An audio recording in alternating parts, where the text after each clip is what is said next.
Assalamualaikum warahmatullahi wabarakatuh. Alhamdulillah wassalatu wassalamu ala Rasulillah Sayyidina Maulana Muhammad bin Abdullah al-qaim bi huquqillah adada ma fi ilmillah wa ala alihi wa sahbihi wa dhurriyyatihi wa mawala wa la hawla wa la quwwata illa billah, amma ba'du. Segenap pengurus DKM Masjid Baitur Rahman, para alim ulama, para kiai, para tuan guru, para bapak haji, para ibu haji, para jamaah sekalian, yang semoga di pagi hari ini kita semua dirahmati, diberkahi oleh Allah Subhanahu wa taala. Jamaah sekalian yang dimuliakan Allah Subhanahu wa taala, saya hadir yang kedua kalinya di masjid ini. Yang pertama, saya menyampaikan tentang 5 hal yang dicintai oleh manusia, dan 5 hal itu ada juga 5 hal yang dilupai oleh manusia. Ingat ya, yang beberapa bulan yang lalu. Dan diberikan kesempatan lagi kepada saya untuk menyampaikan tausiah hari ini. Saya tetap mengambil dalam kitab Nashahil Ibad dalam maqalah 21, wal maqalatul hadiyah wal ishrun an Ali radhiyallahu anhu wa karama wajhah, kun innallahi khairan nas wa kun innan nafsi syarran nas. Dari Ali bin Abi Thalib, yaitu menantu baginda Rasulullah sallallahu alaihi wasallam, sebagai menantu, sebagai sahabat, dan sebagai khulafair rasyidin, yaitu Sayyiduna Ali bin Abi Thalib karamallahu wajhah. Beliau mengatakan, kun indallahi khairan nas. Jadilah kita menjadi orang yang terbaik dalam pandangan Allah. Ya, kita berupaya agar kita menjadi orang yang terbaik dalam pandangan Allah. Jadi Allah memandang kita menjadi orang yang terbaik. Bagi kita yang ingin menjadi orang yang terbaik dalam pandangan Allah, tak lain adalah apa? Takwa kepada Allah Subhanahu wa taala. Jadi Allah memandang manusia itu bukan dari pangkat, bukan dari jabatan, bukan dari kedudukan, bukan daripada harta, bukan daripada strata sosial, bukan dipandang daripada gelar kesarjanaan, tapi Allah memandang manusia itu menjadi baik adalah nilai takwanya kepada Allah Subhanahu wa taala. Ya. Dalam Al-Qur'an mengatakan, ya ayyuhan nas inna khalaqnakum min dzakarin wa untha wa ja'alnakum syu'uban wa qabaila lita'arafu. Inna akramakum indallahi atqakum innallaha alimul khabir. Wahai manusia, kami ciptakan kalian dari laki dan perempuan, dan kami jadikan di antara kalian bersuku-suku, berbangsa-bangsa, beraneka ragam kulit, bahasa. Tetapi yang paling mulia di antara manusia itu adalah takwanya kepada Allah Subhanahu wa taala. Ya. Nah, jamaah sekalian, berarti apa? Berarti Allah tidak melihat apapun yang dipunyai oleh manusia, kecuali Allah memandang orang itu manusia terbaik adalah takwanya, imannya, ibadahnya. Ya. Jangan sampai kita pesimis, Pak. Kita tidak punya harta, apalagi tidak punya ekonomi yang kuat, kita tidak punya jabatan, kita tidak punya kedudukan, kita tidak punya pangkat. Jangan khawatir. Ada satu yang bisa kita lakukan adalah takwa kita kepada Allah, yaitu beribadah. Insya Allah kita termasuk orang yang baik dalam pandangan Allah. Bagaimana yang kita wujudkan dalam ibadah puasa ini, bulan Ramadan sudah mencapai 15 hari kita dengan ucapan alhamdulillahirabbil. Setengah jalan lagi kita akan menempuh menyelesaikan Ramadan dengan sebaik-baiknya, Nah inilah lahan kita untuk apa? Untuk meningkatkan takwa kepada Allah Subhanahu wa Ta'ala. Makanya siangnya kita berpuasa, malamnya kita qiyamul lail, kita mengerjakan yang wajib maupun yang sunnah, ya. Lalu kita mengerjakan hal-hal yang menggembirakan hati orang lain dengan membagi takjil, ya.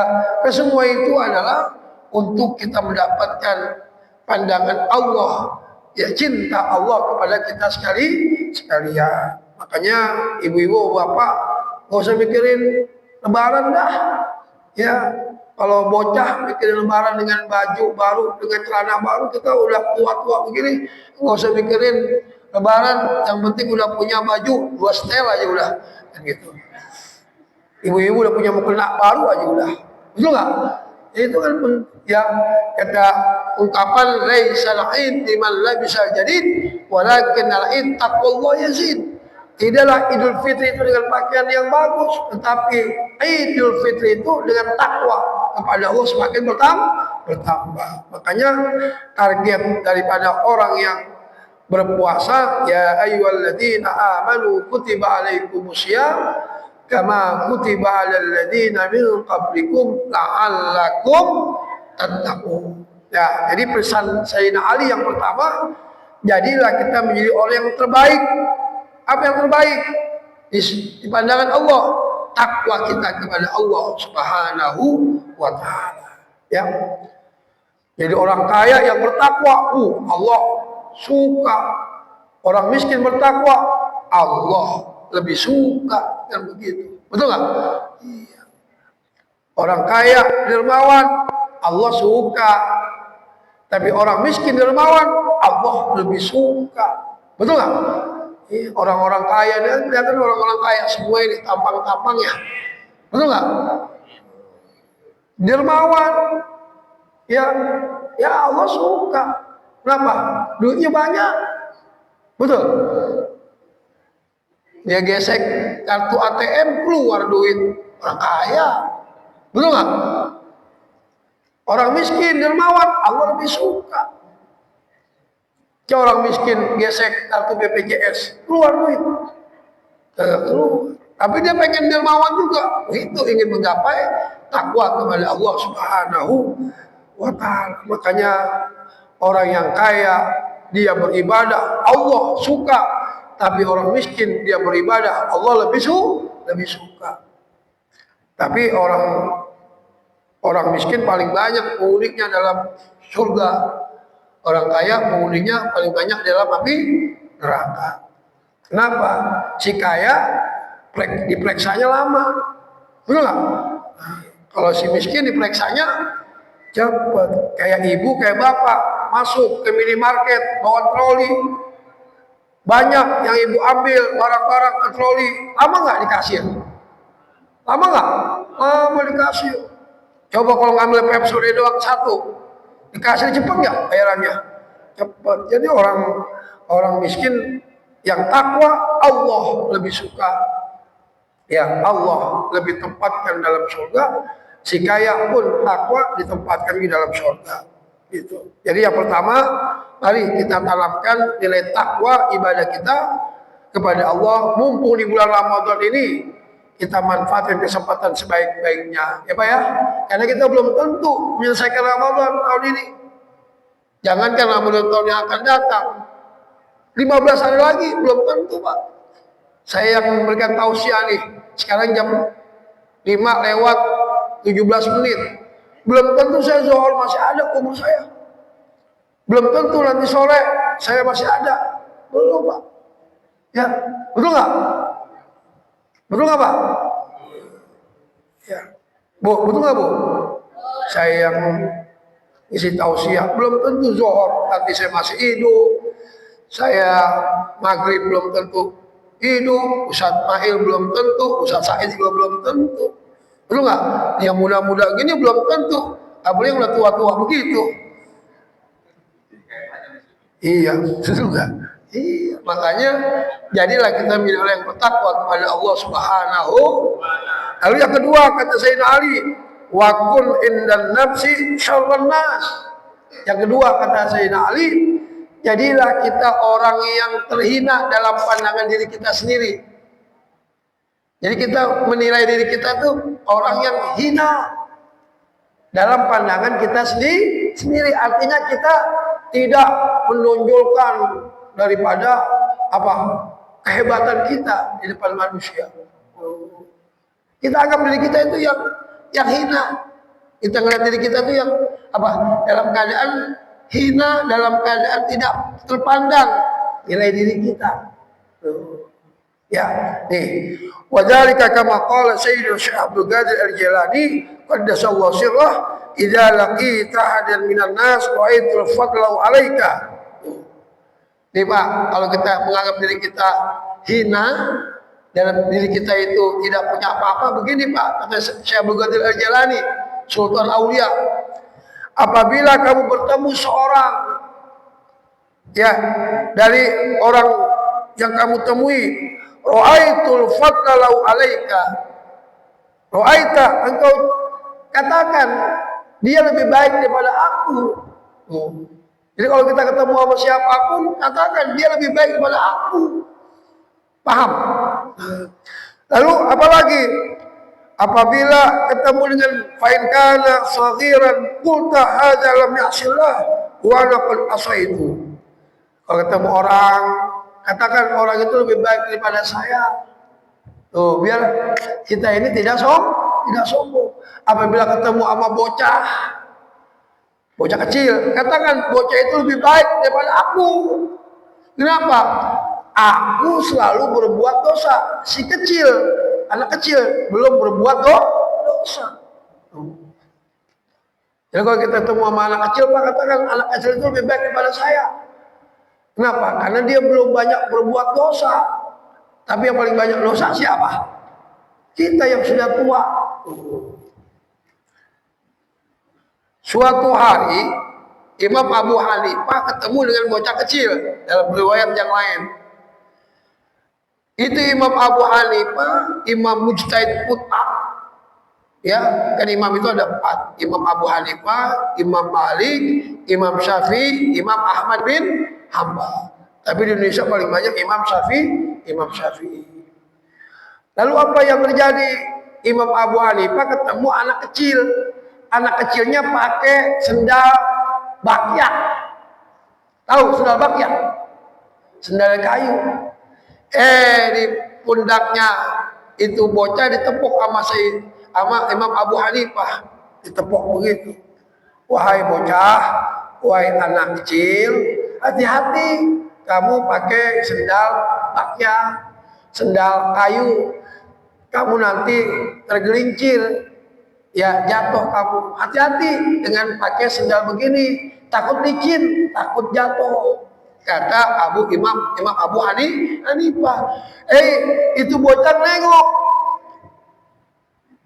Wahai Imam, engkau orang yang mulia, engkau ulama besar, engkau dihormati oleh manusia begitu banyaknya. Kata Abu Hanifah, kau kenal sama aku? Aku kenal dengan namamu yang begitu masyhur karena kau ulama besar. Kata bocah itu, kalau aku jatuh tergelincir sebab sendalku dengan bakyaku, itu paling aku lecet, aku luka doang. Tapi engkau ulama besar, engkau tergelincir dengan ucapanmu, tergelincir dengan perkataanmu, tergelincir dengan sikapmu, itu lebih bahaya sampai akhirat. Mendengar begitu Imam Abu Hanifah nangis pulang sampai di rumah. Kenapa? Omongan itu bocah kecil begitu menusuk hatinya. Pelajaran yang begitu dalam. Artinya apa? Kalau anak kecil jatuh dari sendal cuma lecet dengkulnya. Tapi kalau seorang ulama, seorang tokoh masyarakat, seorang yang disegani, tergelincir mulutnya, ucapannya itu lebih bahaya dibandingkan orang yang jatuh dari pakai sendal. Imam Abu Hanifah menangis mendengar ucapan itu bocah. Masya Allah. Tuh. Jadi kalau kita ketemu orang, katakan dia lebih baik daripada aku. Ketemu anak kecil, katakan dia lebih baik anak kecil dibandingkan aku. Dia belum punya dosa, yang banyak dosa saya. Tuh kata Sayyidina Abu Qadir Al-Jilani, wa in kana kabiran kulta ada qad Allah qabli. Kalau ketemu dengan yang tua, yang senior nih seperti Pak Haji nih, ya saya ketemu Pak Haji, katakan dia lebih baik daripada saya. Yang mentang-mentang saya yang tausiah lebih baik saya dibandingkan Pak Haji, salah. Katakan dia lebih baik daripada saya. Kenapa? Lebih dulu dia beribadah kepada Allah. Lebih dulu dia sujudnya kepada Allah. Lebih dulu ya puasanya dibandingkan saya. Oh. Lebih duluan mana Pak Haji sama saya? Sujudnya, ibadahnya, puasanya, zikirnya lebih duluan siapa? Lebih duluan Pak Haji dibandingkan saya. Saya baru 54 tahun. Pak Haji berapa? 70, beda 16 tahun. Berarti 16 tahun duluan ibadahnya. Tuh, orang tidak punya sifat sombong. Lihat yang lebih tua katakan, saya ngeliat ibu nih, ya ibu lebih baik daripada saya. Kenapa? Karena ibu lebih dulu hidupnya di dunia, lebih dulu sujudnya, lebih dulu zikirnya, lebih dulu ibadahnya, lebih dulu takarubnya kepada Allah dibandingkan saya. Tuh, jadi nggak boleh sombong. Ya, coba. Lalu apa lagi? Apabila kamu ketemu orang yang bodoh, wa in kana jahilan, qulta ajasallahu bi jahlin wa ana asaitu bi ilmin. Ketemu orang bodoh, mungkin dia tidak beribadah, jangan kita katakan dia jelek, katakan dia lebih baik daripada saya. Kenapa? Dia bodoh karena dia tidak mengerjakan ibadah, dia kagak paham. Karena dengan kebodohannya. Lah saya ilmu pengetahuan udah paham, belajar ngaji kemana-mana, tapi masih berbuat dosa. Lebih jahat mana? Ayo, kalau dia berbuat dosa karena dia tidak tahu. Tapi orang yang berilmu, dia berdosa, dia lebih hancur apa? Dia tahu ilmunya, tapi dia masih berdosa. Tuh begitu Pak. Tuh. Jadi Imam Syaikhul Qadir Al-Jilani mengatakan, ketemu sama yang bodoh saya, katakan dia lebih baik daripada saya. Ya, jamaah sekalian. Nah, yang terakhir, wa kun indan nasi rajulan minan nas. Sahabat Nabi Sayyidina Ali mengatakan pesan yang ketiga, jadilah orang yang biasa aja penampilannya di tengah masyarakat. Ya, jangan membawa sifat kesombongan dalam harta, kesombongan dengan apapun. Kenapa Bu? Kita dengan iblis, Bapak Ibu kenal sama iblis? Bu, kenal sama iblis? Iblis. Iblis itu namanya aslinya Azazil. Itu iblis sebelum diusir dari surga, itu makhluk yang ibadahnya luar biasa. Taatnya, sujudnya, sampai derajatnya mendekatkan derajat malaikat. Tetapi pada saat diciptakan Nabi Adam alaihissalam, iblis cuma satu ucapannya yang mengelincirkan dirinya. Khalaqtani min narin wa khalaqtahu min tin. Wahai Allah, aku tidak mau hormat Nabi Adam. Aku lebih baik daripada dia. Ana khairu minhu. Kata-kata aku lebih baik itu menghancurkan segalanya, Pak. Jangan kita bilang aku tuh lebih baik daripada dia. Itu sombongnya, bukan main manusia. Ya. Kata iblis, aku lebih baik daripada Nabi Adam. Nabi Adam diciptakan dari tanah, aku diciptakan dari api. Sejak itulah ya, wa idh qulna lil malaikati isjudu li Adam fasajadu illa iblis aba wastakbara wa kana minal kafirin. Tuh, Pak, kesimpulannya makhluk yang sudah di dalam surga sombong diusir dari surga. Orang ke daun belum tentu ke surga udah sombong duluan. Betul nggak? Iblis yang penghuni surga gara-gara sombong di depan Allah, dia lebih baik daripada Nabi Adam, diusir. Kita belum tentu ke surga udah sombong duluan, nganggap kita lebih baik daripada dia, lebih baik daripada dia, lebih baik daripada dia. Inilah pesan Sayyidina Ali bin Abi Thalib. Jadi seulangi, pesan Sayyidina Ali yang pertama, jadilah kita menjadi orang yang terbaik dalam pandangan Allah dengan takwa, dengan iman dan ibadah. Yang kedua, jadilah kita menjadi orang yang hina dalam pandangan kita sendiri. Kita nggak punya apa-apa. Yang menganggap orang, ya jangan menganggap diri kita lebih baik daripada orang lain. Katakan orang lain itu lebih baik daripada saya. Lalu yang ketiga, tampillah diri kita sewajarnya di hadapan manusia. Tuh, nah, apalagi zaman lagi puasa begini, betul nggak? Ya, buka puasa di restoran, buka puasa di kafe. Sebelum buka dia foto makanannya, spread aja. Jadi status WA-nya dah, betul nggak? Lihat dah, ya, gua makan lontong doang, sama apa, sama bakwan doang. Temen gua, masya Allah, ya, gurame, ikan mas, betul nggak? Tuh nggak boleh tuh. Iya, pertama ria bikin sakit hati orang lain. Nggak boleh. Sekarang kan nyakitin, bikin orang sakit kan bukan langsung ngomong begini, Pak. Zaman sekarang, Pak. Misalnya ada saudaranya yang lagi pada berantem, dua orang nih, saudara dah atau tetangga, nggak usah nyakitin melalui langsung begitu, tatap muka nggak usah, bikin aja SW.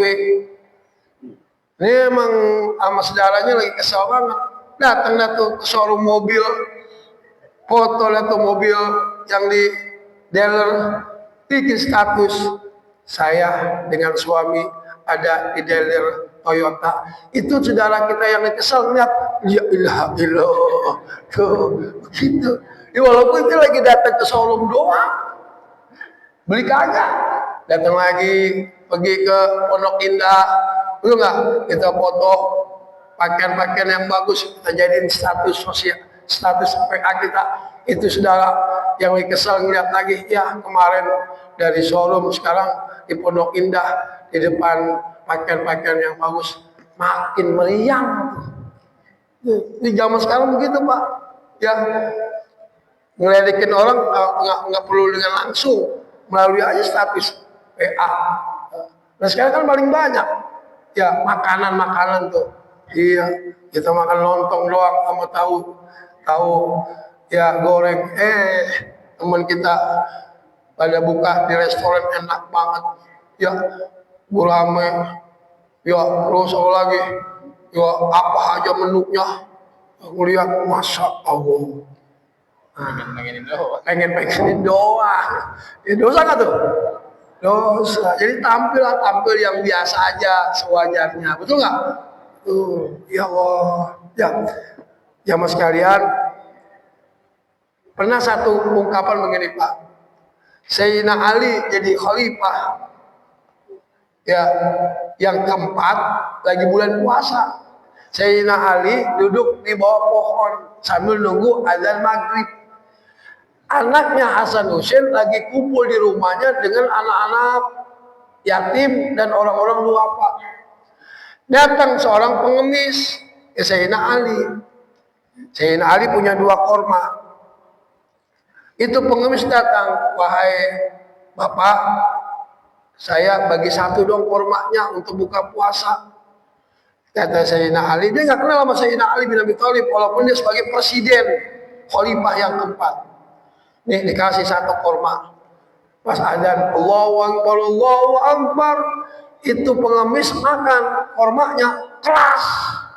Keras banget.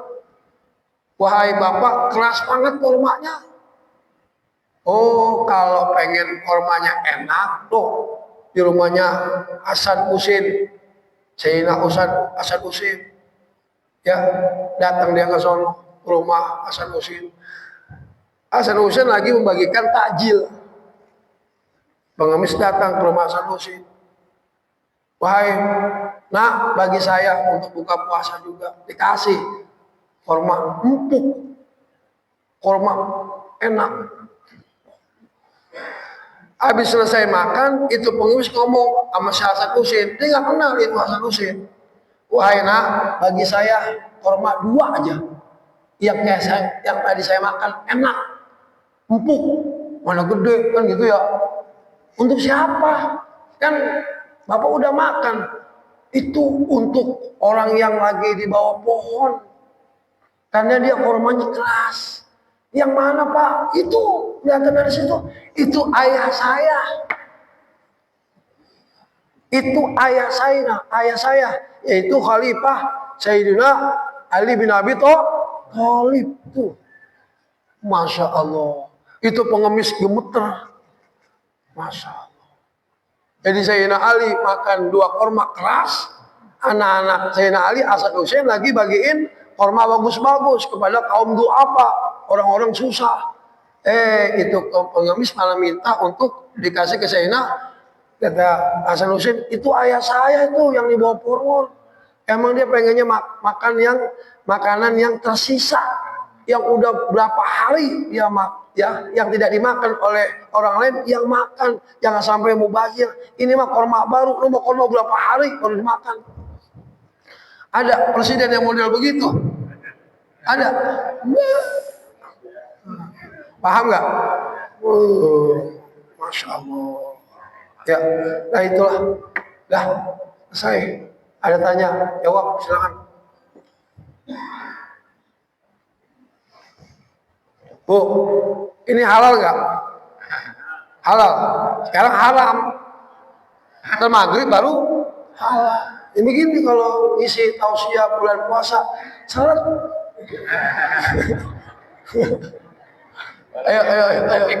Ayo, tanya. Jadi pesan Sayyidina Ali 3. Jadilah kita menjadi orang yang terbaik di pandangan Allah. Yang kedua, jadilah orang yang terhina dalam pandangan diri kita sendiri. Dan yang ketiga, jadilah orang yang wajar dalam hidup di tengah masyarakat. Ya, paham ya? Dah, silakan. Ini dalam kutipan makalah yang ke-21 dalam kitab Nasuhil Ibad. Nah, silakan. Yang dikarang oleh Imam An-Nawawi. Baik, ya warahmatullah. Demikian tadi pemaparan dan penjelasan hanya sebuah dapat ini tentang hal tersebut. Barangkali ada yang ditanyakan dari demonstran. Biasanya pada sebelah lagi.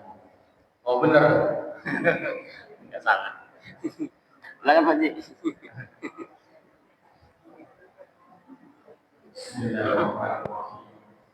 Assalamualaikum warahmatullahi wabarakatuh. Waalaikumsalam warahmatullahi wabarakatuh. Terima kasih Pak Ustaz atas waktunya yang diberikan saya. Saya ingin menyampaikan masalah saya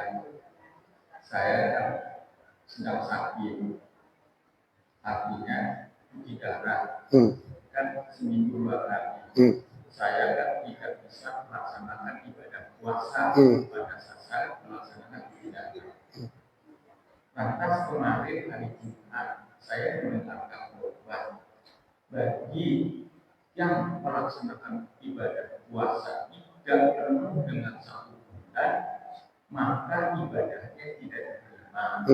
Karena beliau kalau tidak salah mengibaratkan seperti orang sholat zuhur 4 rakaat, dia melaksanakan hanya 3.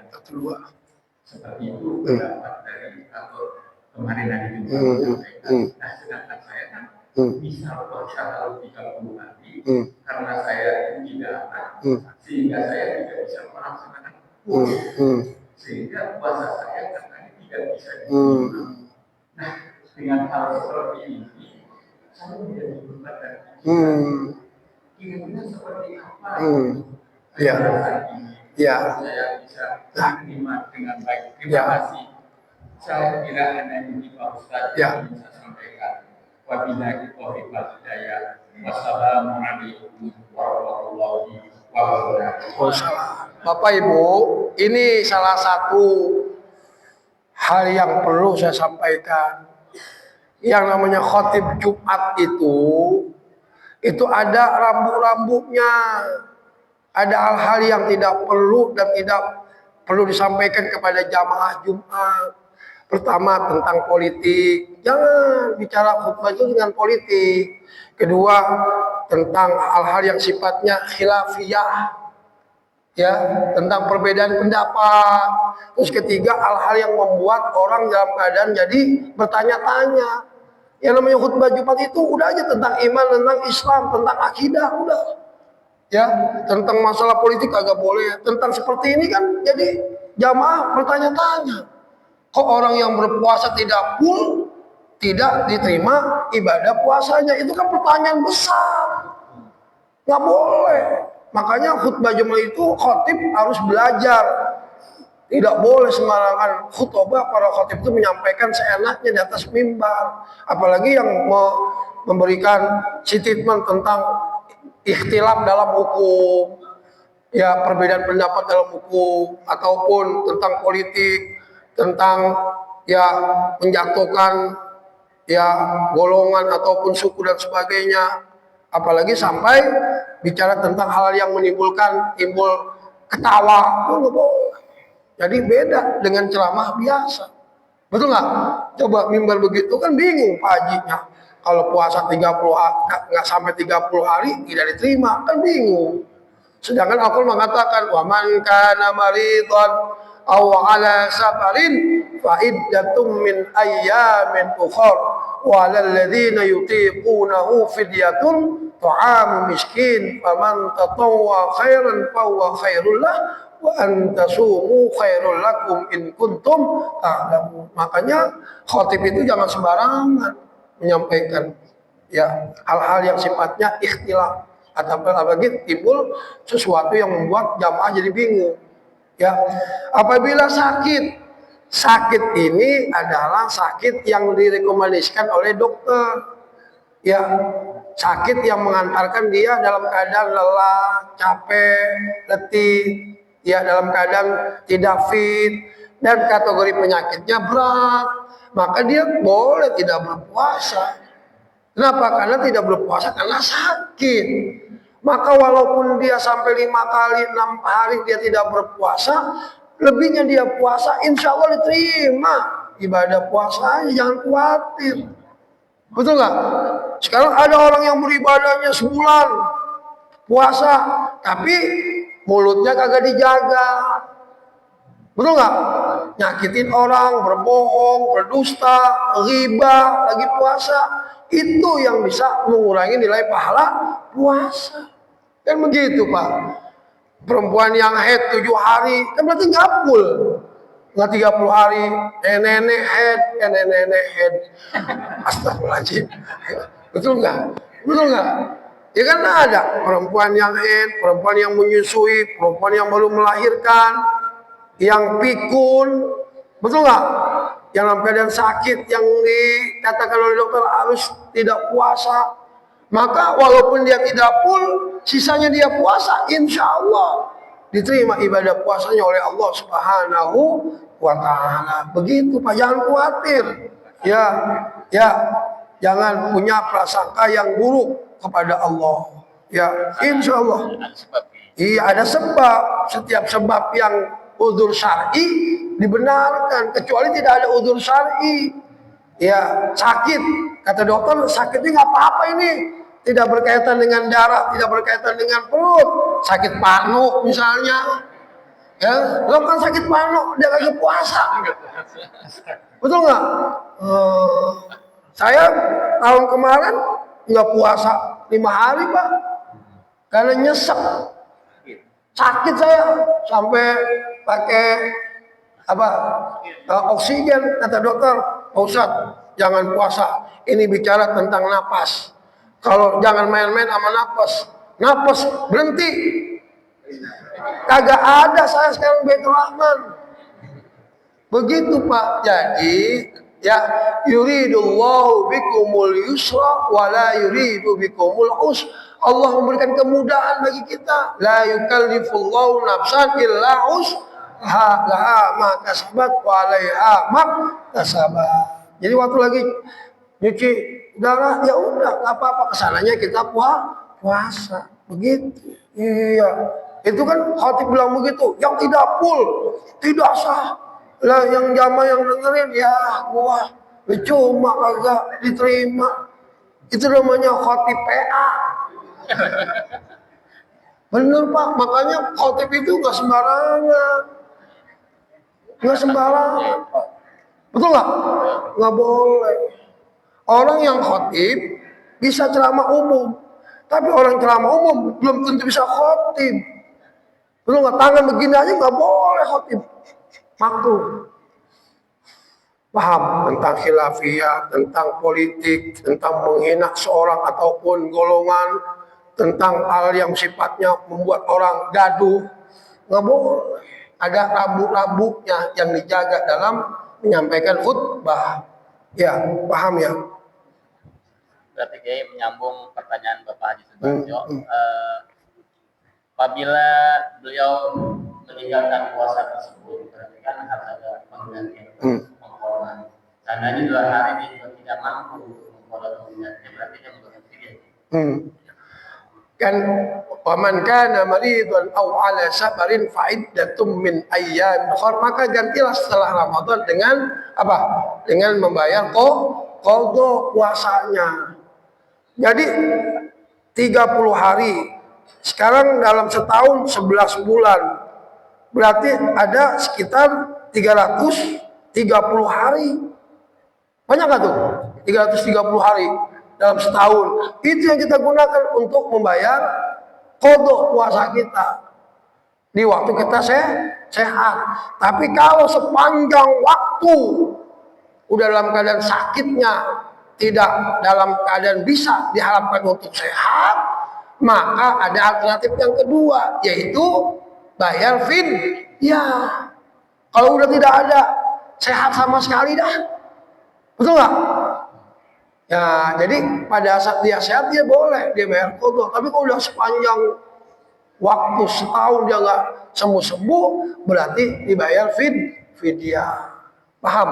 Fidyah itu alternatif kedua. Pertamanya qadha, alternatif kedua. Kecuali penyakitnya pikun. Nah, pikun tuh wajib fidyah, udah nggak qadha lagi pikun. Ya pikun kan bingung. Betul nggak? Betul nggak? Dengar azan Johor, Allahu Akbar, dia makan. Kata anaknya, Pak, Johor, bukan maghrib. Dijawab, azannya sama sih, begitu. Azannya sama. Pikun, ya. Ngata, pikun kan susah. Dia puasa lagi jam 2, jam 1. Pak, puasa lagi. Tadi kan buka, mana saya nggak buka puasa sih? Orang pikun kan susah. Betul nggak? Apa yang dikerjakan dia lupa. Walaupun ada berapa satu orang, itu udah tidak qadha lagi, bayar fidyah. Atau orang tua yang sudah dalam keadaan lemah fisiknya, itu udah qadha, perlu qadha fidyah. Ya, jadi begitu Pak. Paham ya? Bayar fidyah juga kita puasa. Ya, puasa dulu, qadha dulu. Kalau qadha udah selesai. Kecuali perempuan dalam keadaan hamil, menyusui, bayar fidyah juga, bayar qadha juga. Kalau udah bayar fidyah, ya udah nggak usah qadha. Paham? Ya, paham ya? Begitu. Ya, paham ya, Bu? Bu, nenek nih yang udah dulunya sering ninggalin puasa, bayar qadha. Kecuali pada saat nanti kita meninggal dunia. Meninggal dunia juga jangan fidyah dulu. Misalnya orang tua kita nggak puasa nih selama Ramadan, sakit. Pas Lebaran meninggal. Anak-anaknya nggak usah fidyah dulu, kata Nabi. Lebih baik qadhain puasa ibunya, orang tuanya. Itu lebih baik. Puasa badal. Nggak usah pakai badal, qadha aja. Qadhain, saya qadha puasa atas nama ya qadhanya orang tua saya, itu lebih hebat. Misalnya 30 hari dia tidak qadha atau tidak puasa karena sakit. Ya, tiba-tiba pas Lebaran meninggal. Anaknya berapa? 10. Ya puasa aja, masing-masing satu orang 3 hari, udah 30 orang, enak nggak? Udah 30 hari selesai, nggak bayar fidyahnya, itu lebih bagus. Paham? Paham nggak? 30 hari dia nggak puasa, anaknya 30 orang, misalnya, kan bisa 30 orang, karena biangnya banyak. Biangnya 4 sekali satu orang, anaknya 7, ada yang 8, kan pas 30. Dia puasain satu orang 1 hari, selesai nggak? Selesai, begitu. Paham? Jadi fidyah itu alternatif kedua bagi orang yang sakit, tapi ketemunya sehat. Misal masih ketemu sehat, tapi kalau udah sakit terus, pikun, maka dia wajibnya fidyah saja. Tadi dia masih sehat, kadang dia habis cuci darah, besok sehat, itu bayar qadha aja, nggak usah fidyah. Paham? Ya, dah satu lagi. Ya, silakan yang menambahkan satu lagi. Pak, Bu, Ada ibu-ibu. Bu, paling gampang cari pahala, apalagi di bulan Ramadan, ngaji begini Pak, pahalanya luar biasa Pak. Makanya dulu saya masih bujangan Pak, setiap pengajian subuh itu kadang pengajian selesai jam segini di masjid ini, terus jam 7 ada pengajian lagi, datang lagi. Ini ngaji begini doang sampai 1 jam sampai jam 6, lebih baik daripada sholat 1000 sholat rakaat sholat sunnah. Bisa nggak kita sholat 1000 rakaat? Di sini taruhnya berapa rakaat? 2, 3. Itu juga kadang-kadang milih-milih imam. Betul nggak kira-kira? Betul nggak? Tapi ngaji dari jam 5 sampai jam 6 lebih baik daripada 1000 rakaat sholat sunnah. Hebat nggak? Hebat. Lebih baik sama nilainya daripada nengokin 1000 orang sakit. Tuh. Pahalanya orang ngaji Pak. Betul. Lalu yang ketiga, lebih baik dan sama nilainya seperti orang nganterin jenazah 1000 orang yang meninggal ke makam. Kita nganterin jenazah doang, dapat pahalanya 1 Jabal Uhud. Ya, Nabi mengatakan begini, man sholla janazah summa dafanaha falahu qiratani wa mal qirat ya Rasulullah mislu Jabal Uhud. Barang siapa yang menyolatkan jenazah lalu dia mengantarkan jenazah ke makam, maka dapat 2 qirat. 1 qirat sama juga Jabal Uhud pahalanya. 1 orang kita anterin ke makam Daun, 1 Jabal Uhud. Ngaji sama 1000 Jabal Uhud. Masya Allah. Maka dengan begitu kita selesai jam 12 siang aja, biar makin lama di sini. Begitu. Jadi orang Pak yang namanya menggapai pahala yang banyak, ridho Allah, ngaji aja. Di samping itu orang yang mengaji thalabul ilmi ini dosanya diampuni oleh Allah Subhanahu wa taala. Innal malaikata la tadau ajnihata li talibil ilmi ridwan bima yasnau. Malaikat membentangkan sayapnya redha merahmati orang yang datang ke majelis ilmu. Masya Allah. Ya, Pak, dah segitu doang cukup. Oh, ibu-ibu ada. Selesai kita sholat isyraq lah, mantap. Betul nggak? Dah, cukup. Cukup nggak? Dah. Sekali itu yang mau sampaikan. Sekali lagi kita doakan untuk guru kita, Bapak Ustadz Kiai Haji Sarifuddin Jabari atau Ustadz Pasha, yang hari ini beliau tidak datang, saya diminta untuk menggantikannya. Kita doakan selalu Pak untuk Ustadz Pasha, semoga Allah angkat penyakitnya, Allah sehatkan daripada badannya, dan bisa berada lagi tengah kita dalam keadaan pulih, ya sehat prima. Bitilka syifa amardihi usadina syifan ajilan lighadri sakama wal alam al-fatihah.